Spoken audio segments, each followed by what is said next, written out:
Boba tea नावाचं द्रव्य पिण्यासाठी दुचाकी घेऊन मेहकच्या घरी गेलो आणि तिला जागतिक महिला दिनाच्या शुभेच्छा देऊन दुचाकी चालवण्याचा मान तिला दिला. पण तिचं कौशल्य पाहून मला घाम फुटलं आणि म्हणून मी तिला खाली उतरवण्याची विनंती केली आणि चालत येण्याचा निर्णय घेतला. थोड्या वेळानं दुचाकीवरती ती शाही प्रवेश करत आली आणि मला म्हणली की बाकी काही नको येऊ दे, पण माझं कानातलं व्हिडिओमध्ये नक्की दाखव. आणि आज शिरल्यावरती माझ्या अंगातला विश्वनाथ आनंद जागा झाला आणि तिने अवैध चालीने मला पराभव केलं. तायवान देशातील अस्सल ब्राऊन शुगर बोबाटी पित असताना तुला चोखता येत नाही असं तिने बोलल्यामुळे हास्याची लाट पसरली आणि चॉकलेट हेझलनट बोबाटीही पिऊन बघितला.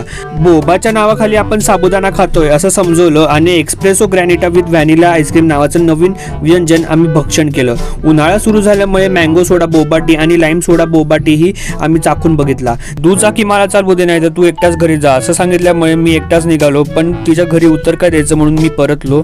तुला मुलींमध्ये कोणते गुण आवडतात असा अवघड प्रश्न तिने मला विचारल्यामुळे मी तिला